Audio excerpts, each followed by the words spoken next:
तब मुनीश्वरों ने परम पवित्र काव्य रचना करके भगवान की कथाओं का वर्णन किया है, गान गाया है और भांति भांति के अनुपम प्रसंगों का वर्णन किया है, जिनको सुनकर समझदार लोग आश्चर्य नहीं करते। हरि अनंत हरि कथानंता, कह सुने बहुविधि सब संता। रामचंद्र के चेत सुहाए, कल्प कोट लग जाए न गाए। हरि अनंत है, हरि की महिमा का कोई पार नहीं पा सकता और उनकी कथा भी अनंत है। सब संत लोग उसे बड़ी प्रकार से कहते सुनते हैं। श्री रामचंद्र जी के सुंदर चरित्र करोड़ों कल्पों में भी गाए नहीं जा सकते। महादेव जी कह रहे हैं कि पार्वती, मैंने अभी एक वृत्तांत नारद का बताया था। इस तरह के हजारों भगवान के वृत्तांत है। अगर उनको पूरे को गाने लग जाए, बताने लग जाए, तो हजारों साल बीत जाए। यह प्रसंग में कहा भवानी, हरि माया मोह मुनि ज्ञानी। प्रभु को तक प्रणत हितकारी, सेवत सुलभ सखल दुख हारी। शिव जी कहते हैं, ये पार्वती, मैंने वो बतलाने के लिए इस प्रसंग को कहा कि ज्ञानी मुनि भी भगवान की माया से मोहित हो जाते हैं।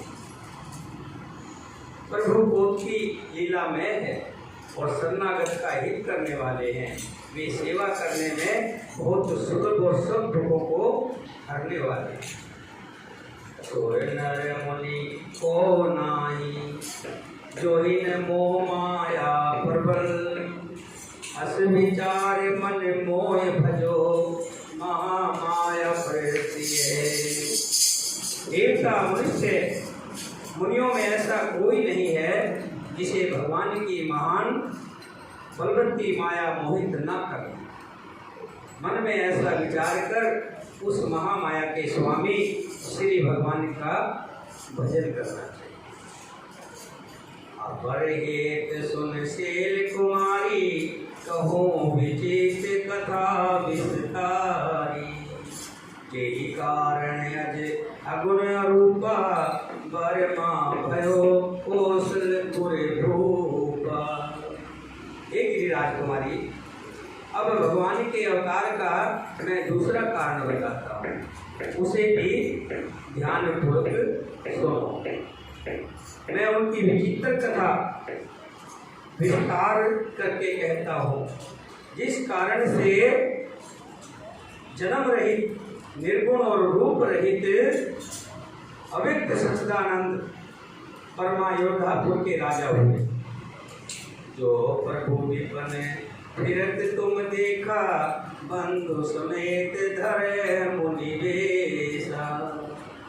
जास चरित अवलोक भवानी, सती शरीर रहे बोरानी। जिन प्रभु श्री रामचंद्र जी को तुमने भाई लक्ष्मण जी के साथ मुनियों का सा वेश धारण किए हुए वन में फिरते देखा था, और हे भवानी, जिनके चरित्र देखकर सती के शरीर में तुम ऐसी बावली हो गई थी। अजो न छाया मिटत तुम्हारी, आस चरित सुन भरम रजहारी। लीला तीन जो तेहि अवतारा, सो सब कहो मति अनुसारा।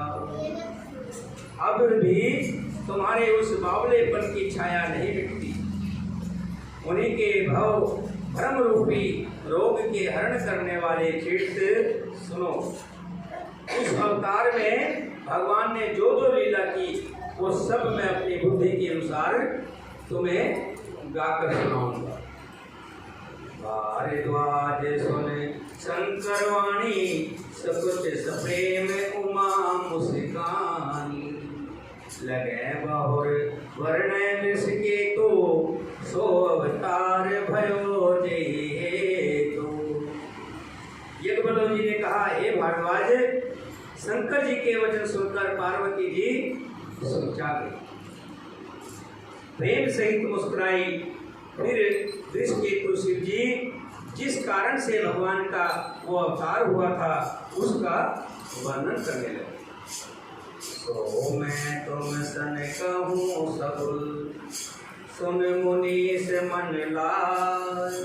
राम कथा कलिमल हरण, मंगल करण सुहाय सिहावै।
मैं वो सब कथा तुमसे कहता हूँ, आप मन लगाकर सुनो।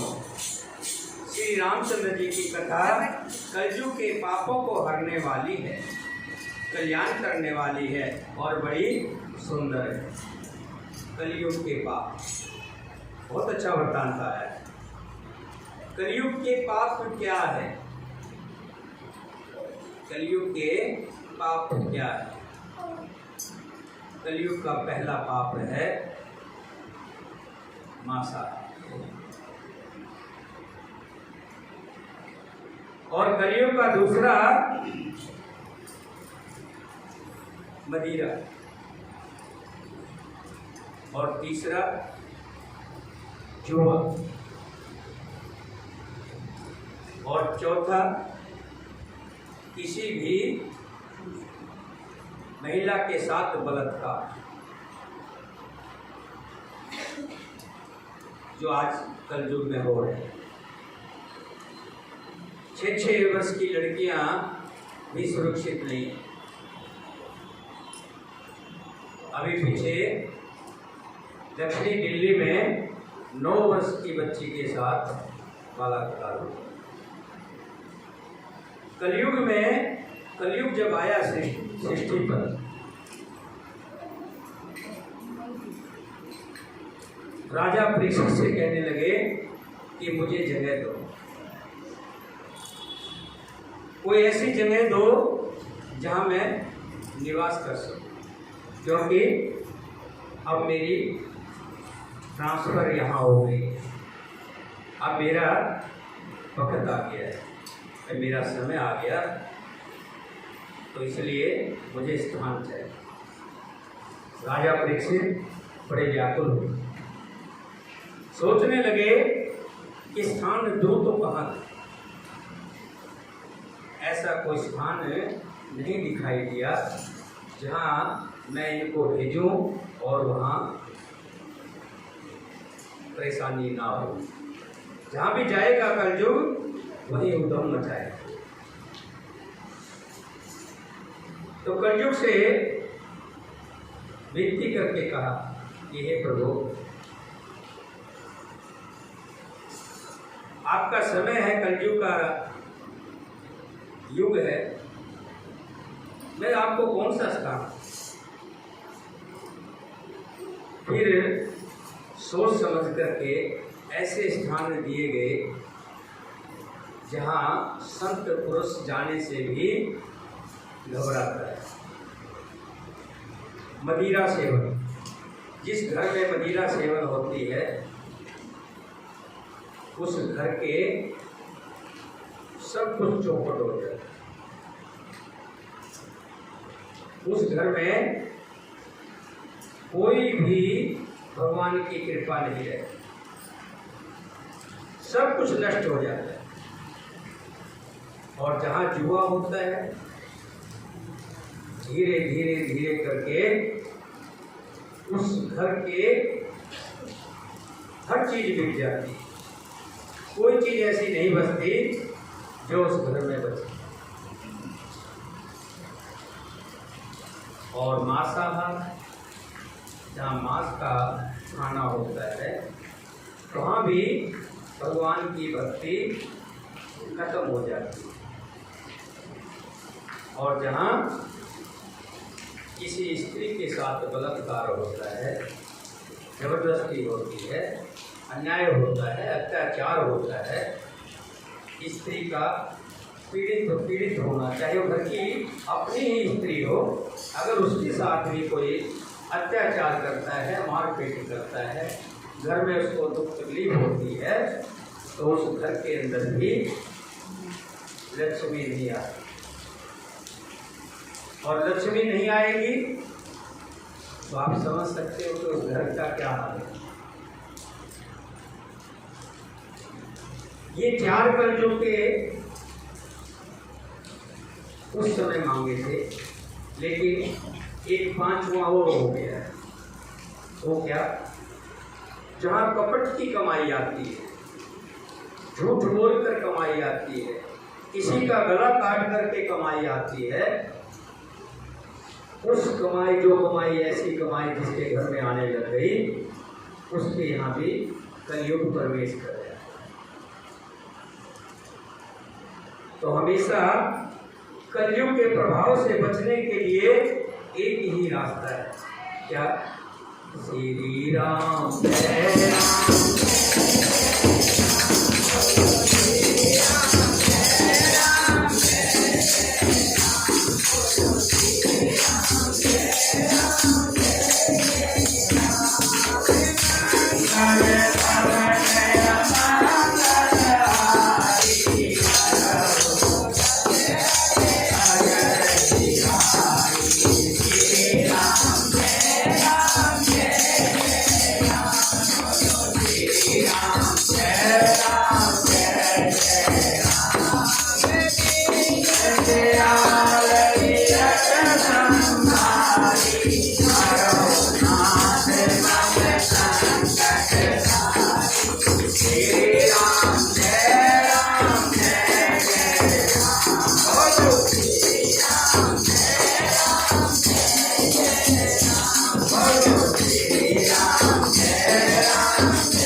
कलयुग के पापों को हरने वाली भगवान श्री राम की कथा मैं आपको बता रहा हूँ।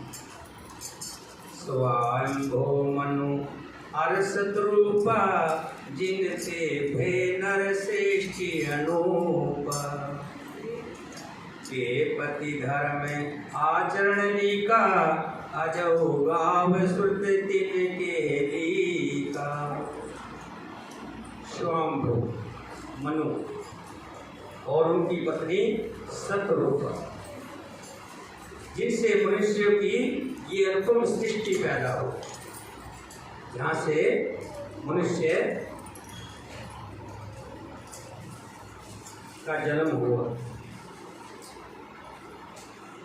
कौन? मनु रानी और उनकी पत्नी सतरूपा। इन दोनों पति पत्नी के धर्म और आचरण बहुत अच्छे थे। आज भी वेद जिनकी मर्यादा का गान करते। निर्प्रयोतान पाद सुततासु धरो हरि भगत भयो सुत जासु। लघो सोत नाम प्रिय वर्तताही वेद पुराण पर संशय जाही। राजा उतानपाद उनके पुत्र थे और उतानपाद के पुत्र हरि भगत ध्रुव जी हुए और उन मनु जी के छोटे लड़के का नाम प्रियव्रत था, जिसकी प्रशंसा वेद और पुराण करते। देव होत पुनि तास कुमारी जो मुनि कर्दम के प्रिय नारी। आदि देव प्रभु दीन दयाला जठर धरो जय कपिल कृपाला। उन देवहूति उसकी कन्या थी जो कर्दम मुनि की प्यारी पत्नी हुई और जिन्होंने आदिदेव दीनों पर दया करने वाले समर्थ एवं कृपालु भगवान कपिल को गर्भ से धारण किया। बोलिए कपिल देव भगवान की।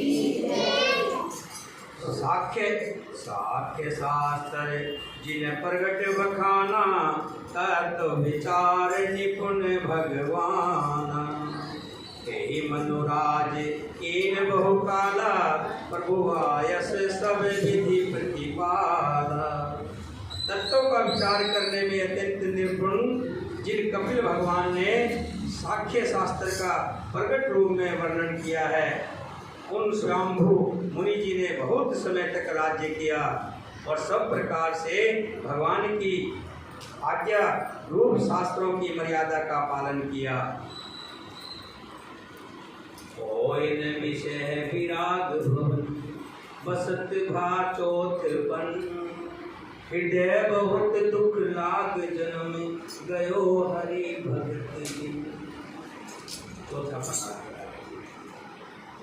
मन में बड़ा अपार दुख है कि मैंने सारा जीवन भगवान की हरि की भक्ति के बिना गुजारा। 3-4 बातें होती हैं। कई बार तो व्यक्ति हरि भक्ति करना चाहता है, कथा सुनना चाहता है, सत्संग सुनना चाहता है, लेकिन नज़दीक में कहीं कथा सुमरन नहीं होता, जिसकी वजह से वो अछूता रह जाता है, नहीं सुनता।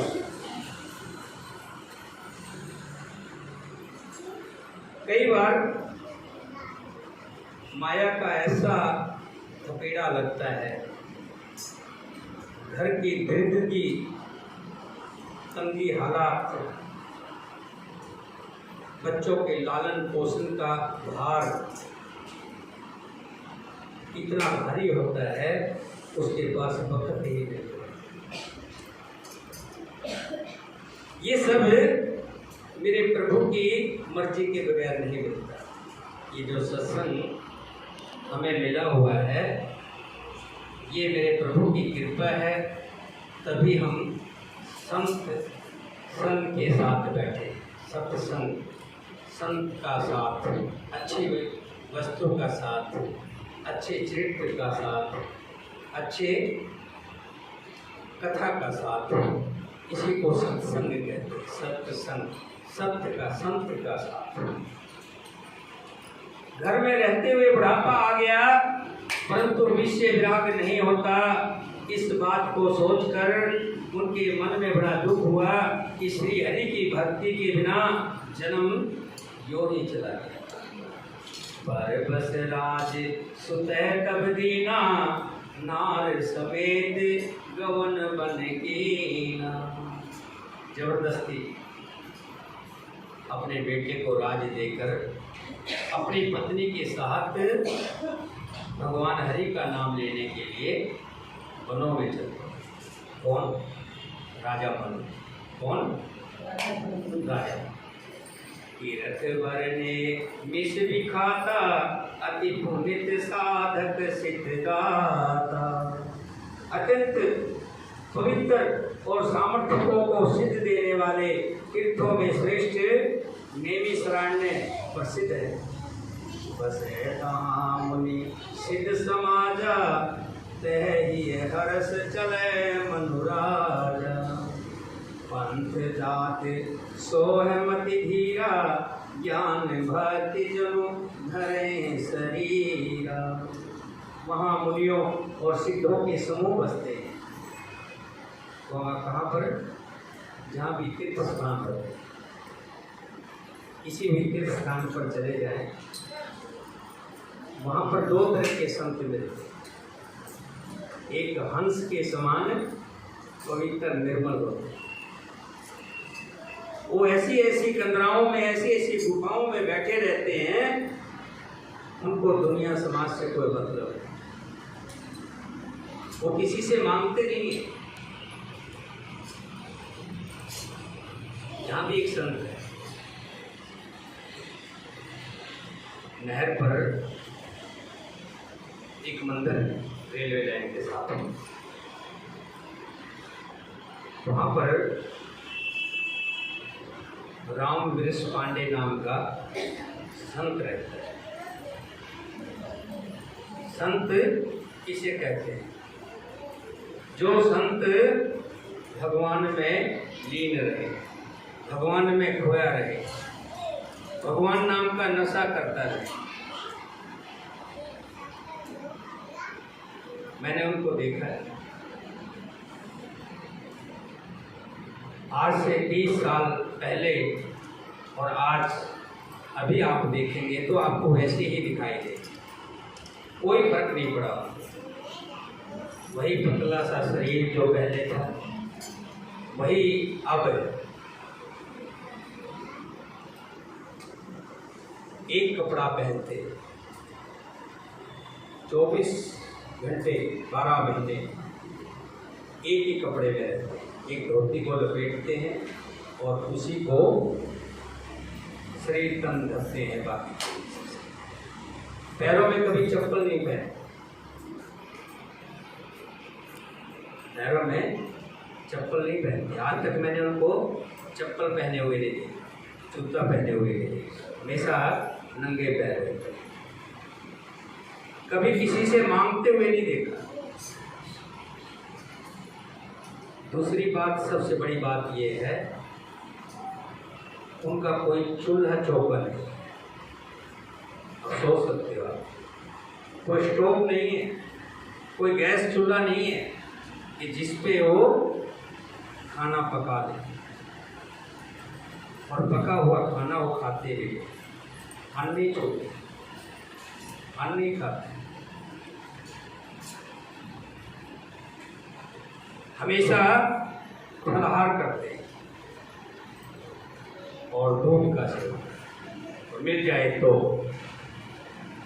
लेकिन मैंने अचरज की बात तो ये है कि किसी को आज तक मैंने उनको दूध देते हुए नहीं देखा और ना ही किसी को फल देते हुए देखा। पहले एक गुफा थी, उसके अंदर छोटा सा मंदिर था, उसमें नीचे एक झोपड़ी सी बनी हुई थी, उसमें रहते थे। भक्तों ने पैसे इकट्ठे किए, बड़ा भव्य मंदिर बन गया। उसके रहने के लिए जो गुफा थी, उसको माँ वैष्णो देवी की गुफा, उसके लिए वो स्थान भी चला गया। उसके लिए टांड पर जगह दे दी, मात्र 5 फुट की जगह है जिसमें वो रहते। उसमें जाकर के देखेंगे तो उसमें आपको कुछ नहीं दिखाई देगा। एक संदूक है बस, उस संदूक में बहुत सी किताबें रखी हैं। ऐसे ऐसे भी संत, और ऐसे भी संत मिलेंगे। हरिद्वार में चले जाओ कि जो पहनते तो कपड़े गेरुए हैं, संतों के कपड़े पहनते हैं और सारा दिन भिक्षा मांगते। मैं एक तीर्थ स्थान पर चला गया, एक महात्मा जी कहने लगे, गर्मी का महीना था, बच्चा एक रुकिए हम लोग, एक निवेदन है, बताइए, बहुत गर्मी है, पानी का घड़ा नहीं है, मैं चाहता हूँ एक घड़ा यहाँ पर रखवाते हैं, तो ये अच्छी बात है। आते जाते यात्री पानी भी 10 रुपये का घड़ा आता था, ये बहुत पुरानी बात हो। आज तो मेरा घर 80-90 रुपये का आता होगा, 100 10 रुपये निकाल कर दे दिए। ये बालाजी मेहंदीपुर की बात है। ऊपर पहाड़ पे दर्शन करने जा रहे थे, वापिस किसी कारणवश नीचे आना पड़ा। तो मैं क्या देखता हूँ, जो भी यात्री आ रहा है उसी से यही बात कर रहा है, सबसे 10-10 रुपये ले रहा है घड़े के नाम से।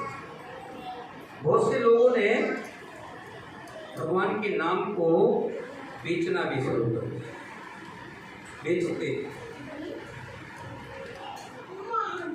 धंधा बना लिया है, बिजनेस बना लिया है। इसलिए कुछ संतों की महिमा कम हो गई है, लेकिन ये मत समझिए कि संत खत्म हो गए। जिस दिन इस पृथ्वी से संत खत्म हो जाएंगे उस दिन ये पृथ्वी भी खत्म हो जाएगी। आज भी धर्म अपने जगह पर है, बहुत से संत हैं, लेकिन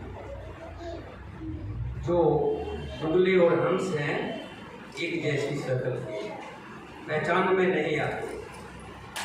और बल्कि मुगला को एक टांग पर खड़ा होकर के ये दिखाता है कि मेरे जैसा तो भगत कोई है ही नहीं, लेकिन उसकी दृष्टि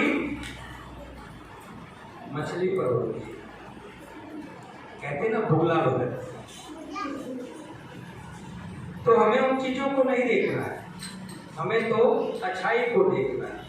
जैसे गृहिणी घर में झाड़ू लगाती है, कूड़ा इकट्ठा करती है और कूड़े को नहीं रखती, उसमें से जो काम की चीज होती है, मोती है, सुई है, जो जो काम की चीज है उसको उठाकर रख लेती है और बाकी कूड़े को फेंक देती है। ऐसे हमें भी हरि भक्तों के दर्शन करने, उनकी अच्छाइयाँ ले लेने, उनकी बुराइयों को नहीं देखना। बसे तहाँ मुनि सिद्ध समाजा, कही हर्ष चले मुनि राजा। पति पत्नी दोनों कहाँ चले? जहाँ पर मुनि और सिद्ध समाज के लोग रहते।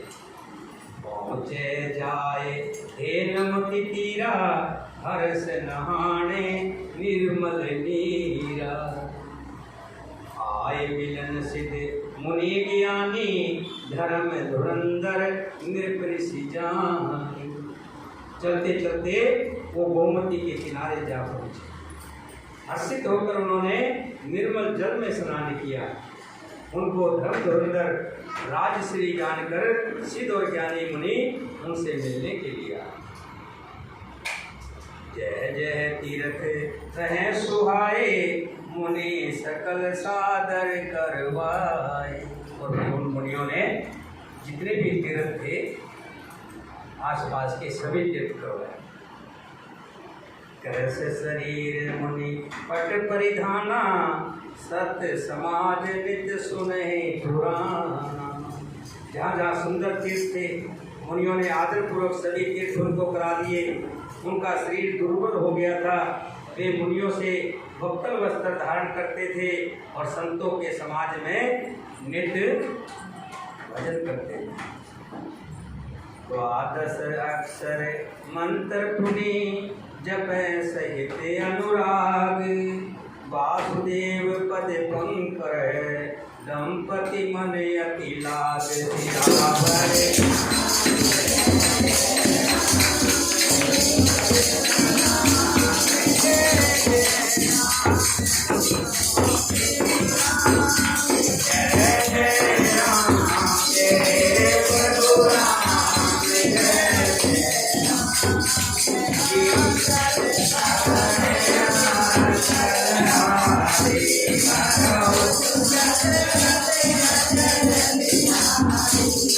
जय राम जय राम जय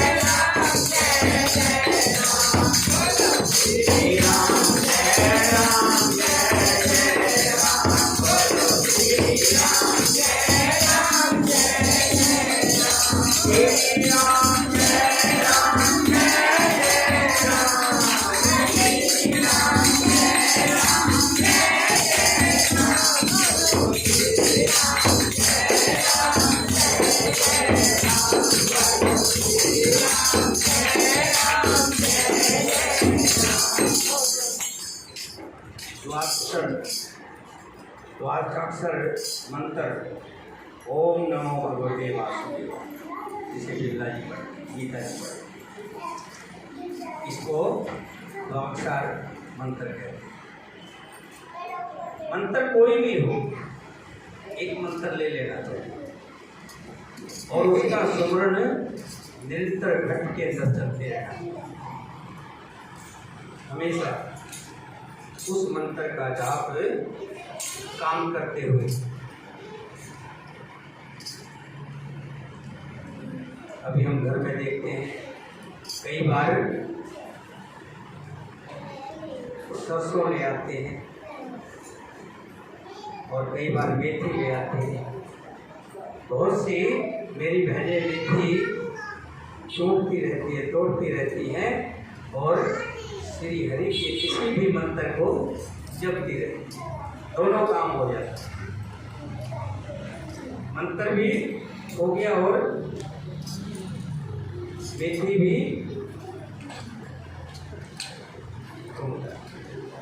दोनों काम हो गए, साग भी जुड़ गया और हरि का मंत्र भी हो गया। भगवान का कोई जरूरी नहीं है सत्संग, तो चलो अब हमारी कथा 4 महीने चलेगी, उसके बाद हम क्या करेंगे। एक मंत्र ऐसा हमारे घट के अंदर होना चाहिए जैसे राजकुमारी जी करती है ना, तुलसी माता राधा रानी मनमोहन मदन गोपाला बिच के वासा गोपी जन हरे कृष्णा बल बनाए प्राण करे जपती रहती है। कोई भी मंत्र, ओम नमो नारायण, ओम नमो नारायण, कोई भी मंत्र ऐसा हो जो हमारे मन को शांत करे। और मंत्र कोई भी ले लीजिए, भगवान का नाम जिसमें होगा उसमें शांति मिलेगी। बेटा क्या शोर मत मचाइए।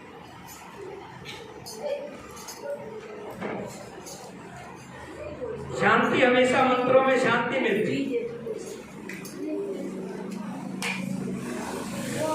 जब हम भगवान के नाम का मंत्र जपते हैं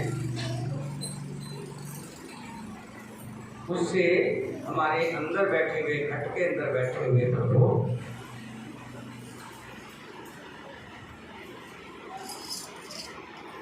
उनका कद बढ़ता है। जैसे हमारे घर का कोई व्यक्ति बड़ा पद पर चला जाए तो हमारी भी शान बढ़ती है, और हमारे परिवार का कोई व्यक्ति कोई गलत काम कर दे तो हमारी भी मान प्रतिष्ठा कम होती है। और हमारे घर के अंदर बैठे हुए भगवान अगर इनका कद बढ़ेगा तो हमारा भी चेहरा खुल जाएगा। एक तो जब भी किसी से प्रणाम करें तो सबसे पहले आप मुझे कहते हो राम राम भाई, राम राम भाई। मैं क्या कहता हूँ मालूम? आपने नहीं सुना हो। आपके अंदर घट में बैठे हुए आत्मा राम को करना। मैं आपको, ये तो शरीर है, मिट्टी है, कूड़ा है, कबाड़ा है, लेकिन इस कबाड़े में जो हरि बैठे हुए, आपके घट के अंदर बैठे हुए हरि को प्रणाम। इसी तरह से दोनों दंपति, पति और पत्नी, राजा मन्नू और उनकी पत्नी, बड़े तीर्थों के स्नान किए, बड़े संतों के प्रवचन सुने, फिर आखिर में 12 मंत्र का धारण कर लिया, माला भी ले ली और बैठ करके जहाँ जाना कम हो गया, शरीर दुर्बल हो गया, चलने फिरने में असमर्थ हो गए, तो 12 मंत्र का सहारा लेकर के जहाँ तहाँ बैठ करके अपना ओम नमः भगवते वासुदेवाय, ओम नमः भगवते वासुदेवाय, ओम नमः भगवते वासुदेवाय का स्मरण करने लगे। वासुदेव के चरण कमलों में उन राजा रानी का मन बहुत लगे। करे आहार साक फल कंदा, सुमरे ब्रह्मा सच नंदा। वे साग फल और कंद का आहार करते हैं। जैसे मैंने अभी बताया ना, साग का मतलब कोई भी हरी चीज जिसे हम साग के रूप में, और कंद जो वृक्ष होते हैं उनकी जड़ें, उनको कंद कहते हैं। उनका सेवन करके बाकी का जीवन बिता रहे। और सच्चिदानंद ब्रह्मा जी का स्मरण करते हैं। उन्हें हर हेत कर्ण तप लागे, पारे आधार मूल सब त्यागे। फिर वे श्री हरि के लिए तप करने लगे और मूल फल को त्याग कर केवल जल के आधार पर रहने लगे। जो साग और कंद खाया करते थे वो भी छोड़ दिए, उसका भी त्याग करते थे, खाली जल पर रहने लगे। बोले अभिलाष निरंतर होई, देखे नैन परम प्रभु सोई। अगन अखंड अनंत आदि, जेहि चित है पर मारत वादी। किसके लिए? श्री हरि के। आजकल तो हम व्रत रखते हैं। व्रत किसके लिए रखते हैं? बेटा हो जाए, पोता हो जाए, मेरा मकान बन जाए, मेरी गाड़ी आ जाए, नौकरी में तरक्की हो जाए, है ना? ये चीजें है ना, व्रत इसलिए रखते हैं ना। और उस व्रत में क्या करते हैं? आलू उबाल लिए, कितने? 1 किलो।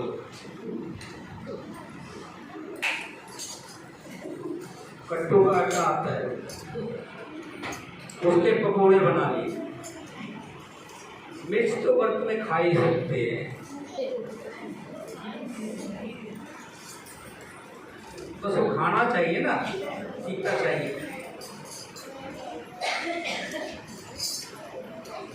दूध भरपूर, और उस दिन तो स्पेशल मावे की मिठाई।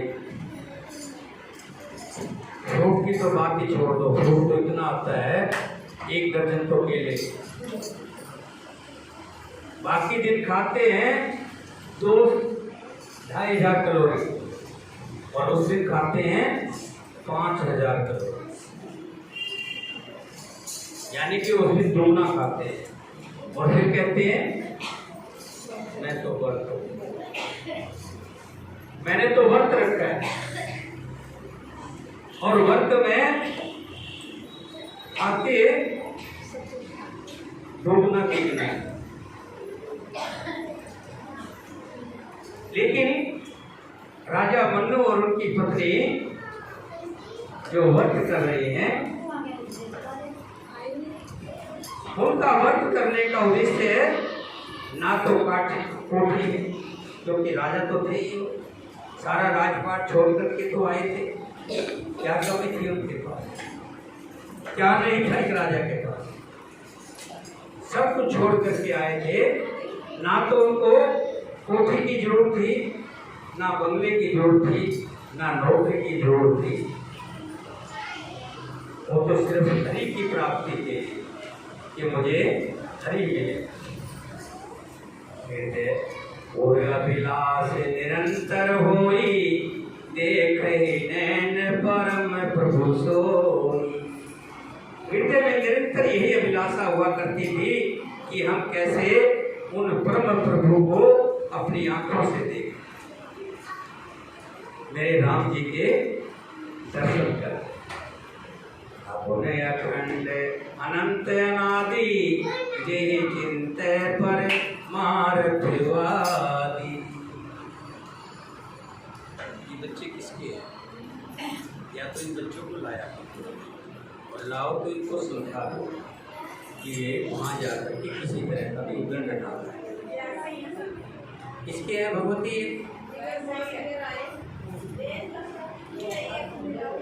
बेटा बाहर चलिए आप, चलो बाहर, कुछ देर बाहर चलो।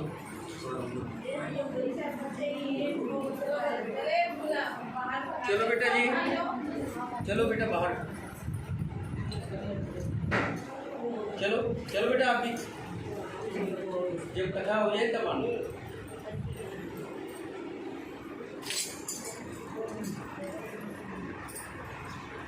उनकी तो एक ही अभिलाषा थी कि हमें श्री हरि के दर्शन हो जाए।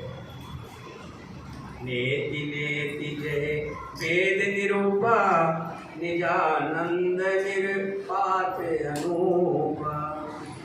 शंभो विरंच विष्णु भगवाना उपजे जास अंश ते नाना।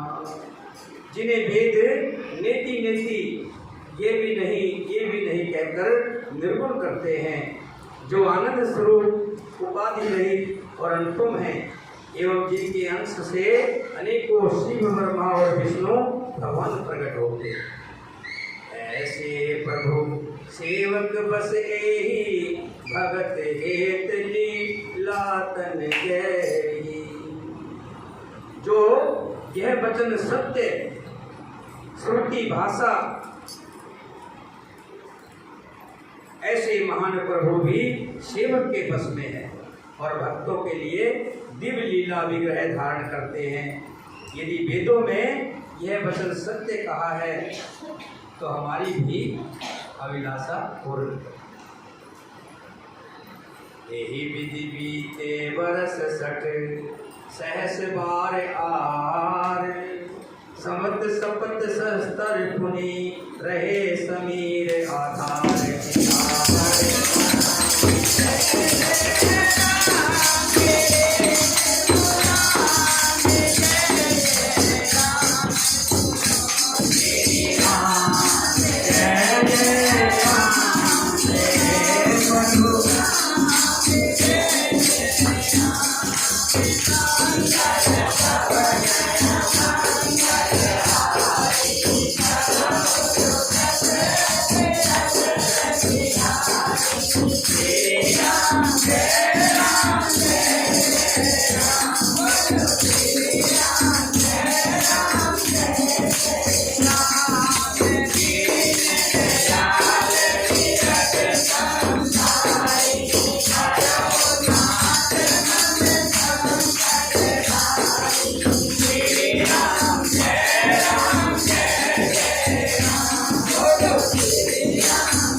जल का आहार करके तप करते हुए 6000 वर्ष बीत गए। फिर उन्होंने जल को भी छोड़ दिया। 7000 वर्ष तक वायु के सहारे जीवन व्यतीत किया। वर्ष सहस 10 त्यागे सो ठाढ़े रहे एक पद दो। विधि हरिहर तपते ही पारा मनो समीप आए बहुबारा। 10,000 वर्ष तक उन्होंने वायु का आधार भी छोड़ा। दोनों एक पैर से खड़े रहे। उनका अपार तप देखकर ब्रह्मा विष्णु और शिव जी कई बार मुनि के पास आए। मांगो वर बहु भात लुभाए, पर में धीर नहीं चले चलाए। आस्ति मात्र होय रह शरीरा, तदपि मनाग मने नहीं पीरा।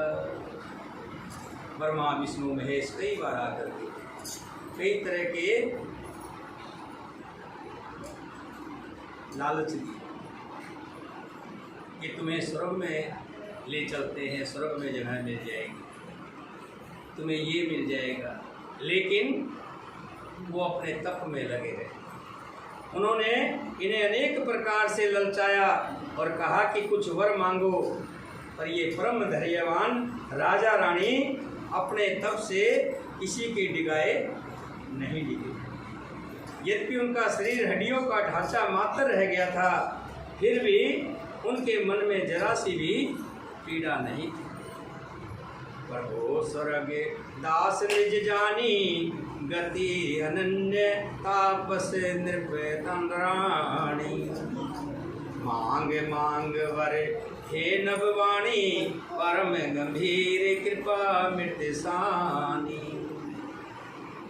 स्वर्ग प्रभु ने अन्य गति आश्रय वाले तपस्वी राजा रानी को अपना निज का दास जाना।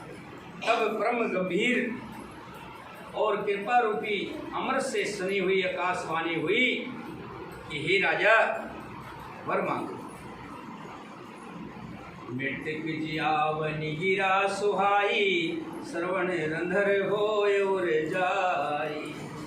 हष्ट पुष्ट तन भय सुहाए, मानो अभी भवन ते आए। मुर्दे को भी जिला देने वाली ये सुंदर वाणी कानों के छेदों से होकर जब हृदय में आई, तब राजा रानी के शरीर ऐसे सुंदर और हष्ट पुष्ट हो गए मानो अभी घर से आए। ये धर्म की नीति है। धर्म में कष्ट आते हैं, जैसे व्रत रखते हैं तो व्रत में क्या होता है? करवा चौथ का व्रत तो आप रखते होंगे, बहुत से और रखते हैं अपने पति के लिए। सारा दिन जल नहीं पीते, खाना तो अलग बात, जल तक का भी ग्रहण नहीं करते। एक बार तो ऐसा समय आता है कि प्राण निकल जाए, लेकिन भक्ति में शक्ति हो। जो मन कर्म से करती हैं वो अपनी शक्ति पर खरी उतरती है। लेकिन आजकल कुछ चंचल हैं, घर में नहीं खाते, छुप कर नहीं खाते, नहीं, नियम पक्का है, बाकी बर्तनों में खा लेते, आलू चलिए। जब शक्ति होती है, भक्ति में शक्ति होती है। राजा हरिश्चंद्र तीनों प्राणी काशी में बिक गए, पति पत्नी और बेटा। राजा हरिश्चंद्र डूम के यहाँ और रानी और बेटा पंडित के यहाँ लौटने गए। राजा हो गए। यहाँ तक नहीं,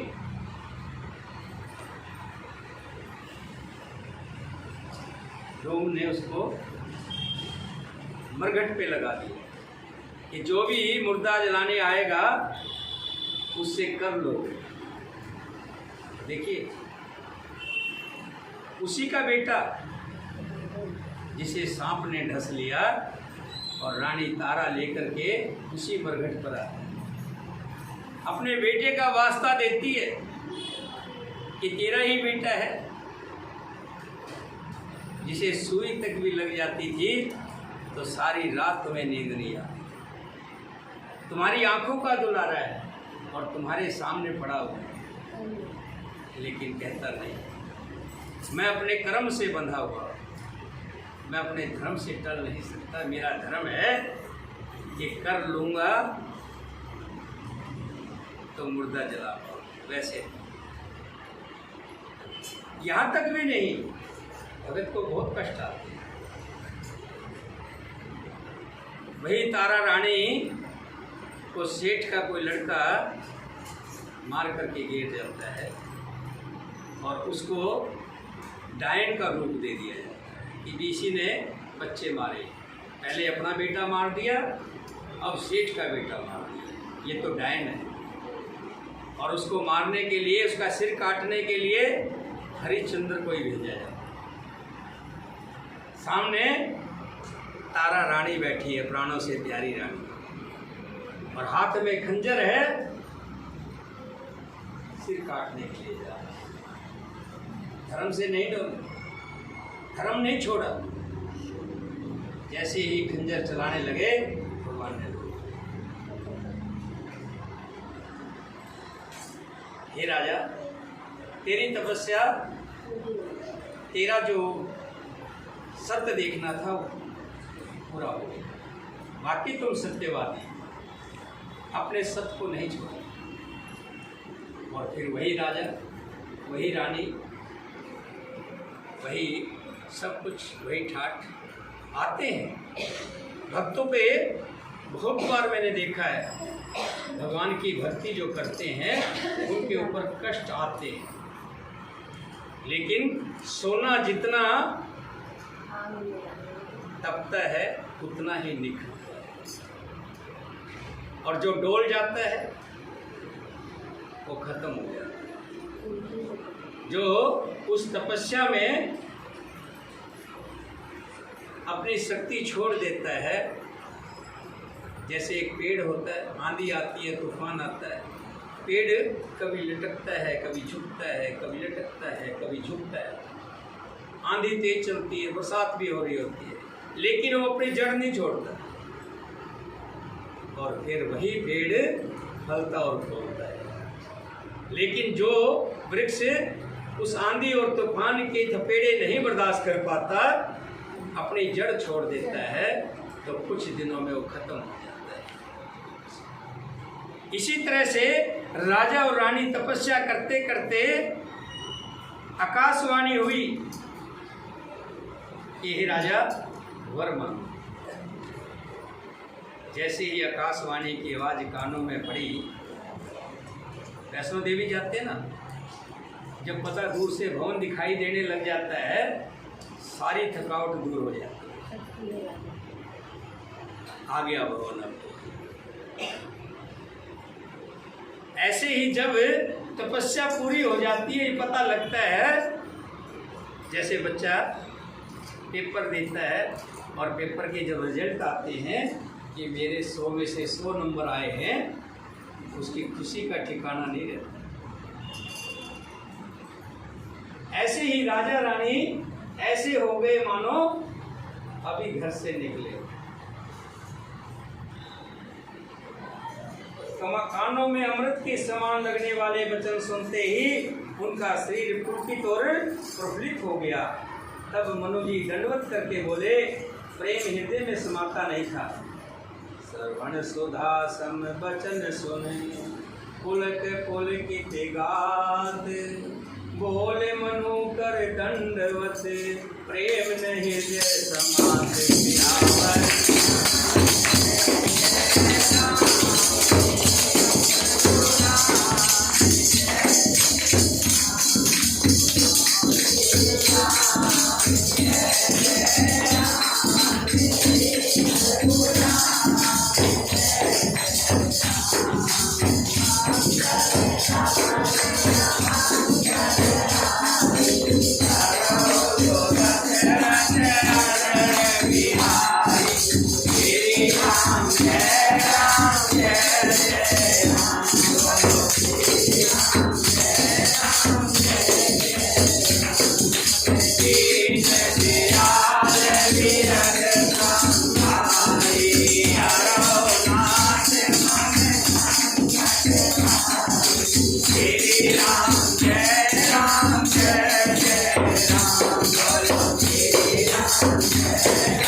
सुरतर सुरधेनु विधि हरिहर बंदहि पद रेनु, सेवत सुलभ सकल सुखदायक, परंत काल सचराचर नायक। हे प्रभु सुनिए, आप सेवकों के लिए कल्प वृक्ष के समान है। आपकी चरण रज की ब्रह्मा विष्णु और शिव जी भी वंदना करते हैं। आप सेवा करने से सुलभ हैं तथा सब सुखों को देने वाले हैं। आप शरणागत के रक्षक हैं और जड़ चेतन के स्वामी हैं। हे नाथों को कल्याण करने वाले, यदि हम लोगों पर आपका स्नेह है तो प्रसन्न होकर ये वर दीजिए कि आपका जो स्वरूप शिव जी के मन में बसता है, जिसकी प्राप्ति के लिए मुनि लोग यत्न करते हैं, जो कागभूषण जी मन रूपी सरोवर में विहार करने वाले हंस हैं, सगुण और निर्गुण कहकर वेद जिसकी प्रशंसा करते हैं, हे शरणागत के दुख मिटाने वाले प्रभु, ऐसी कृपा कीजिए हम उसी रूप को नेत्र भरकर देख सकें। हम आपके दर्शन करना चाहते हैं। राजा रानी के कोमल विनय युक्त और प्रेम से सगे पगे हुए वचन भगवान को बहुत ही प्रिय लगे। भगत वत्सल कृपा निधान संपूर्ण विश्व के निवास स्थान समस्त विश्व के व्यापक सर्वसमर्थ भगवान प्रकट हो गए। बोले सियापति रामचंद्र भगवान की जय, विष्णु भगवान की जय, ब्रह्मा जी की जय, शंकर भगवान की जय। सुन सेवक सुरतर सुरधीनो विधि हरिहर बंदित बदरेनो, सेवत सुलभ सकल सुखदायक प्रंत पाल सचराचर नायक। जो अनाथ हित हम पर नेहु तो प्रसन्न होए यह वर देहु। जो स्वरूप बस शिव मन माही यही कारण मुनि जतन कराही।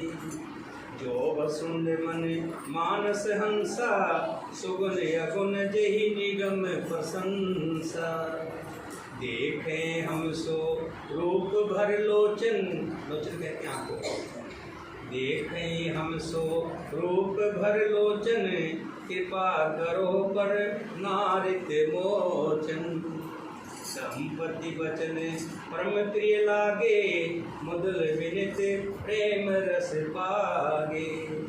भगत बचल प्रभु कृपा निधाना, विश्वास प्रगटे भगवान। नील सरोहर नील मणि, नील नीरधर श्याम, लाजे तन शोभा नृत्य, कोट कोट सत्य काम।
भगवान के नीले कमल नीलमणि और नीले जल युक्त मेघ के समान कोमल प्रकाश में और सर श्याम वर्ण शरीर की शोभा देखकर करोड़ों कामदेव भी लज्जा जाते। भगवान श्री हरि प्रकट उनका मुख शरद पूर्णिमा के समान चमक रहा है। गाल और ठोड़ी बहुत सुंदर थे, गला शंख के समान है, त्रिरेखा युक्त चढ़ाव उतार वाला, लाल होठ, दांत और नाक अत्यंत सुंदर थे। हंसी चंद्रमा की किरणों को नीचा दिखाने वाली थी। नव नेत्रों की छवि नए खिले हुए कमल के समान बड़ी सुंदर थी। मनोहर चितवन जी को बहुत प्यारी लगती थी। ठोड़ी भौहें कामदेव के धनुष की शोभा को भी हरने वाली थी। ललाट पर तिलक लगा हुआ था। कानों में मकराकट मछली के आकार के कुंडल और सिर पर मुकुट सुशोभित था। टेढ़े घुंघराले काले बाल बहुत घने थे, मानो घोड़ों के झुंड हो। हृदय पर श्री वस सुंदर वनमाला, रतन जटित हार और मणियों के आभूषण सुशोभित हो रहे थे। सिंह की गर्दन थी, जनेऊ सुंदर जनेऊ था। भुजाओं में जो गहने थे वे भी सुंदर थे। हाथी की सूंड के समान उतार चढ़ाव वाले सुंदर भुजदंड थे। कमर में तरकस और हाथ में बाण और धनुष शोभा पा रहे थे। श्रवण वर्ण का प्रकाश में पीताम्बर बिजली को ले जाने वाला था। पेट पर सुंदर 3 रेखाएं त्रिवेली थी। नाभि ऐसी मनोहर थी मानो जमुना जी की भंवरों को छवि ने छीन लिया हो। जिनमें मुनियों के मन रूपी भौरे बसते हैं, भगवान के उन चरण कमलों का तो वर्णन ही नहीं किया जा सकता। भगवान के बाएं भाग में सदा अनुकूल रहने वाली शोभा की राशि, जगत की मूल कारण रूपा आदि शक्ति श्री जानकी जी सुशोभित थी। जिनके अंश से गुणों की खान अनगिनत लक्ष्मी, पार्वती और ब्रह्माणी देवों की शक्तियाँ उत्पन्न होती है तथा जिनकी भुएं के इशारे से जगत की रचना हो जाती है, वही भगवान स्वरूपा शक्ति श्री सीता जी श्री रामचंद्र जी के बाईं ओर स्थित है। शोभा के सुंदर श्री हरि के रूप को देखकर मनु सतरूपा नेत्रों के पट पल के रोके हुए एकटक देखते रह गए। उस अनुपम रूप को वे आदर सहित देख रहे थे और देखते देखते अघाते नहीं थे। उनकी पलकें झपकती नहीं थी। आनंद से के अधिक वर्ष में हो जाने के कारण उन्हें अपने देह की सुध भी भूल गई। वे हाथों से भगवान के चरण पकड़कर दंड की तरह सीधे भूमि पर गिर पड़े। कृपा की राशि प्रभु ने अपने कर कमलों से उनके मस्तक को स्पर्श किया और उन्हें तुरंत ही उठा लिया। शरद मयंक वदन छवि शिवा, चारि कपोल चमक दर ग्रीवा। आधरे अरुण रद सुंदर नासा, विदुकर निकर वनिंदिक हासा। नव अम्बुज अम्बक छवि नीकी, चितवन ललित भावती जी की। प्रकटी मनोज चाप छविहारी, तिलक ललाट पटल दुतकारी। भगवान के वर्णन हो रहा है। कुंडल मकर मुकुट सिर भ्राजा, कुटिल केस जनु मधुप समाजा। उर सिरि बस रुचिर वनमाला, पादिक हार भूषण मणिजाला। केरी कंधर 4 जनेऊ, बाव विभूषण सुंदर देऊ। करि कर सरिस सुभग भुज दंडा, कटी निसंग कर सर को दंडा। दंडित विंदक पीत पट, उदर रेख वरती। नाभ मनोहर लेत जने, जमुन भवर छवि छी। पद राजीव वरण नहीं जाई, मुनि मन मधुप बसै जिन माही। वाम भाग शोभित अनुकूला, आदि शक्ति सविनिधि जग मूला। बाएं भाग में सीता जी विराजमान है। जास अंश उपजय गुण खानी, अनगित लक्ष उमा वरमाणी। त्रिपुट विलास जास जग होई, राम बाम दिस सीता सोई। छवि समुंद हरि रूप विलोकी, एक टक रहे नैन पट रोकी। ऐसा रूप देखकर नैन पल के वहीं रोक लेता है और उन्हीं को देख रही है। हर्ष विवश तन दशा भुलानी, परे दंड इब गह पद पानी। सिर पर से प्रभु निज कर कंजा, तुरंत उठाए करुणा पंजा। बोले कृपा निधान पुनि, अति प्रसन्न मोहि जान। मांगो वर जोई भाव मने, महादान अनुमान सियार।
राजा रानी को भगवान श्री हरि के दर्शन हुए और भगवान के दर्शन करके उन दर्शनों में एकटक हो गए, देखते रह गए। मन भरता नहीं है, और भी देखते रहे, और भी देखते रहे। और देखते देखते दोनों पैरों में गिर गए, चरणों में गिर गए। भगवान ने उन्हें उठाया और अपने उर से छाती से लगाया। क्या कहा? सुन प्रभु वचन जोर जुग पानी, धरें धीरज बोले मृदवानी। नाथ देख पद कमल तुम्हारे, अब पूरे सब काम हमारे। भगवान ने कहा कि मांगो, क्या मांगना है? तुम्हारी तपस्या पूरी हुई, जो तुम मांगोगे मैं वही दूंगा, मैं बहुत प्रसन्न हूँ। कहने लगे, सुन प्रभु वचन जोर जुग पानी, धर धीरज बोले मृदवानी। नाथ देख पद कमल तुम्हारे, अब पूरे सब काम हमारे। अब क्या लालसा रहेगी? जिसके लिए हम ये कर रहे थे वो हमारा पूरा हो गया। आपके हरि के दर्शन के लिए तो कर रहे थे, और ये दर्शन हमें साक्षात दर्शन हुए। अब हमें कुछ नहीं चाहिए, लेकिन एक लालसा है। क्या? एक लालसा बड़ी उर्माही, वो कहते मन को। एक लालसा बड़ उर्माही, सुगम अगम कही जात सुनाही। तुम ही देते अति सुगम सुगाई, अगम लाग मोहि निज कृपणाई। फिर भी मन में एक बड़ी लालसा है, उसका पूरा होना सहज भी है और अत्यंत कठिन भी है। इसी से उसे कहते नहीं बनता। ये स्वामी, आपके लिए तो उसका पूरा करना बहुत सहज है, पर मुझे अपनी दीनता के कारण ये अत्यंत कठिन मालूम होता है। यथा गरीद विविध तरुपाई, बहु संपत्ति मांगत संकुचाई। जैसे बहुत गरीब आदमी मांगते हुए भी सोचता है, ज़्यादा संपत्ति मांगूंगा, क्या पता थोड़ी से भी चला ना चला जाए। दास प्रभाव जान नहीं सोई, तथा हृदय मम संशय होई। जैसे कोई दरिद्र ज्यादा धन पाकर भी अधिक द्रव्य मांगने में संकोच करता है क्योंकि वो उसके प्रभाव को नहीं जानता, वैसे ही मेरे हृदय में संशय हो रहा है। सो तुम जानो अंतर्जामी पूर्व मोर मनोरथ स्वामी।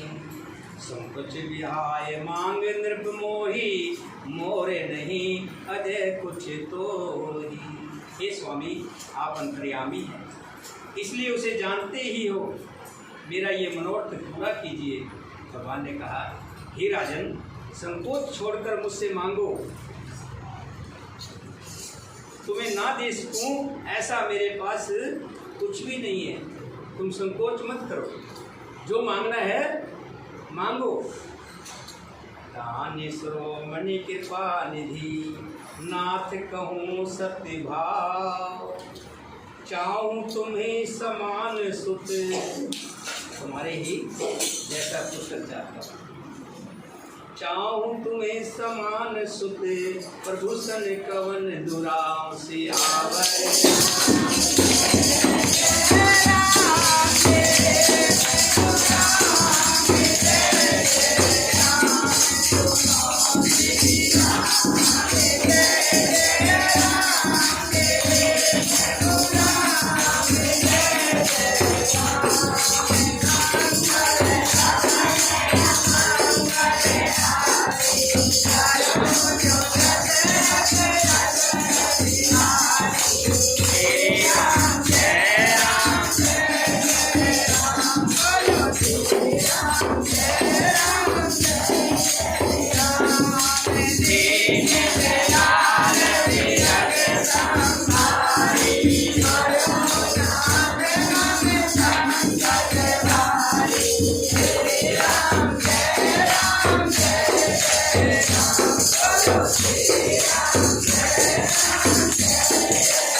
दानी श्रोमणि कृपा निधि, नाथ कहूँ सत्य भाव। चाहूँ तुम्हें समान सुत, प्रभु मन कवन दुराव। राजा ने कहा, हे दानियों के श्रोमणि, हे कृपा निधान, हे नाथों के नाथ, हे कृपालु, मैं अपने मन का सच्चा भाव कहता हूँ कि मैं आपके समान पुत्र चाहता हूँ, आप जैसा पुत्र चाहता हूँ। प्रभु से भला क्या छुपाना, मैं अपने मन की बात देख प्रीत सुन बचन अमोले, एव मस्त कृपा निधि तब बोले। राजा की प्रीति देखकर और उनके अमूल्य वचन सुनकर कृपा निधान भगवान बोले, ऐसा ही होगा। हे राजन, आप सरिस खोजो कहे जाई, नृप तब तने हो में आई। मैं अपने जैसा कहाँ से खोज के लाऊंगा? इसलिए मैं ही तुम्हारे घर पुत्र बनकर गया। बोलिए सियापति रामचंद्र भगवान की जय। स्वरूप है विलोक कर जोरे, देव मांग वर जो रुचि तोरे। जो बरनाथ चतुर नृप मांगा, सोई कृपाल मोहे अति प्रिय लागा। शत्रुपा जी को हाथ जोड़े देखकर भगवान ने कहा, हे देवी, तुम्हारी जो इच्छा हो सो तुम भी वर मांग लो। शत्रुपा ने कहा, हे नाथ, चतुर राजा ने जो वर मांगा है, हे कृपालु, वो मेरे लिए तो मांगा है, आएगा तो मेरे द्वारा। प्रभु परंत सुख होत डिठाई, यद्यपि भगत हित तुम्हें सुहाई। तुम बर्मादि जनक जग स्वामी, परम सकल उर अंतर्यामी। परंतु हे प्रभु, बहुत डिठाई हो रही है, यद्यपि हे भक्तों का हित करने वाले, वो डिठाई भी आपको अच्छी ही लगती है। आप ब्रह्मा आदि के भी पिता, उत्पन्न करने वाले, जगत के स्वामी और सबके हृदय के भीतर के जानने वाले ब्रह्मा है। अस समझत मन संशय होई, कहा जो प्रभु प्रवान पुण्य सोई। जे निज भगत नाथ तब एही, जो सुख पाव जो गति लेही। ऐसा समझने पर मन में संदेह होता है कि तुम जगत के पालनहार हो, ब्रह्मा विष्णु हो, ब्रह्मा जी के भी पिता हो, पूरी सृष्टि के पिता हो, क्या तुम मेरे घर में पुत्र बनकर के आओगे? मुझे इस बात का बड़ा संशय है। फिर भी प्रभु ने जो कहा वही प्रमाण सत्य है, आपने कहा तो झूठ थोड़ा कहा।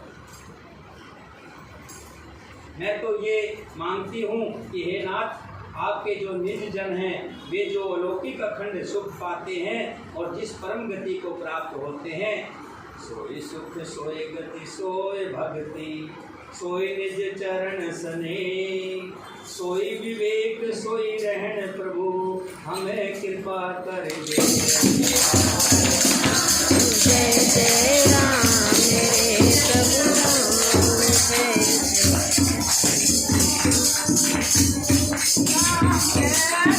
जय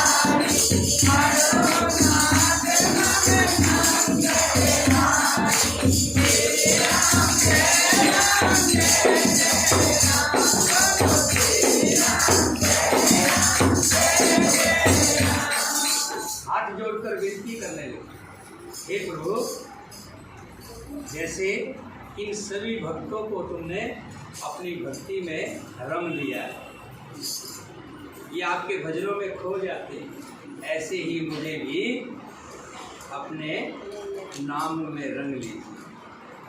ये मेरा और आपका, भगत का और भगवान का रिश्ता अटूट बना रहे, ये रिश्ता कभी ना टूट सकता। ऐसा कहकर हाथ जोड़कर रानी खड़ी हुई। भगवान ने कहा तथास्तु। भगवान से तो जो मांगते हैं भगवान उनको वही देते हैं।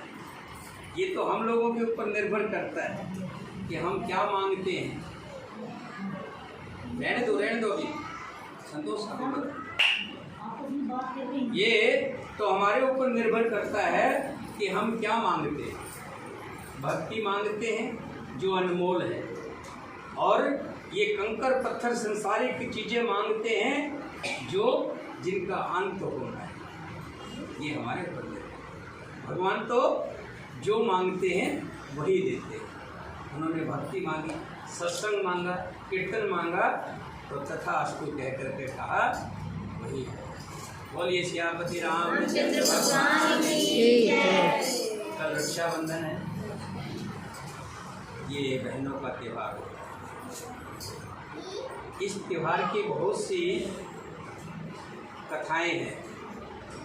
ये त्यौहार कब से मनाया जाने लगा और क्यों मनाया जाता है। अगर हम शास्त्रों में कहें तो जो शास्त्रों में लिखा हुआ है, उन शास्त्रों में कहा गया है जो बाली थे, बलि बड़े दानी थे, बलि बड़े दानी थे, और भगवान ने ब्राह्मण का वेश बना करके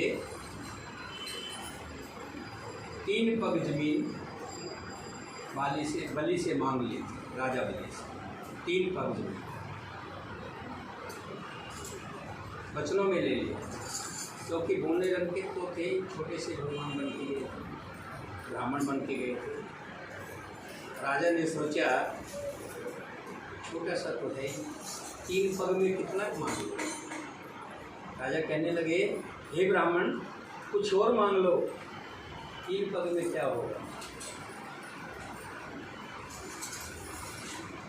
भगवान ने 3 पग जमीन मांगी, 1 पग में 1 लोक ले लिया। दूसरे में पृथ्वीलोक भी। अब राजा के पास क्या बचा? कुछ नहीं। पृथ्वीलोक चला गया, स्वर्गलोक चला गया, तो क्या बचा? पाताल लोक। अब राजा पाताल लोक में, भगवान जाने लगे। राजा ने रोक लिया, रुकिए, आपने जो मांगा वो तो मिल गया, तो मुझे आशीर्वाद भी तो दे के जाइए, वरदान मुझे भी तो कुछ दे के जाइए। क्या? कि आप मेरे पास ही रहो, मुझे छोड़कर मत जाए। मैं पहचान लिया आपको, आप प्रभु भगवान है, और मेरी भी इच्छा है कि आपको यही रहना पड़े। भगवान भक्तों की कभी इच्छा को मोड़ते हैं? अब भगवान वहीं रुके, पहरेदार बन गए, पाताल लोक के पहरेदार। बहुत दिन बीत गए, महीना बीता, 2 महीने बीते, 3 महीने बीते। लक्ष्मी जी को बड़ी चिंता हो, मेरे पति कहाँ चले गए? ना कोई पता, ना ठिकाना, ना कोई टेलीफोन नंबर, कहाँ ढूंढो? पता करते करते पता लगा वो तो राजा बलि के यहाँ गए। सुंदर स्त्री का वेश बनाकर राजा बलि के पास जाकर के एक रेशम का धागा लिया और बलि के हाथ पर बांध दिया।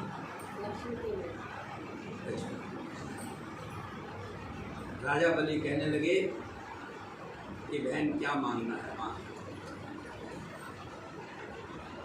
कि तुम मेरे पति को जाने दो। तब से ये प्रथा चली आई है कि बहनें भाई के हाथ पर रक्षा बंधन बांधती। आजकल तो इसका कुछ उल्टा ही हो गया, तो सोने की बना करके लाती है, तो चांदी की बना कर लाती है। दिखावा ज़्यादा हो गया, लेकिन रेशमी धागा होता था, उस धागे का बंधन होता था, और वो बंधन इस बात का सबूत होता था, उसको खोलते भी नहीं थे, बंधा रखते थे कि कभी मेरी बहन को जरूरत पड़े तो मैं उनके लिए खड़ा हो जाऊँ। ये भाई का दायित्व होता है। वहीं से परंपरा चली है। कल राखी का त्यौहार है, आप सब बहनें, मैं भी तो आपका भाई हूँ, मुझे भी तो आशा रहेगी कि मेरी बहन मेरे पास आए और मुझे भी राखी बांधे। ये मेरा भी तो सौभाग्य है। तो कल आप सब एक एक राखी लेकर के आएंगी और अपने इस भाई को हाथ पर बांधेंगी। बोलिए सियापति रामचंद्र भगवान।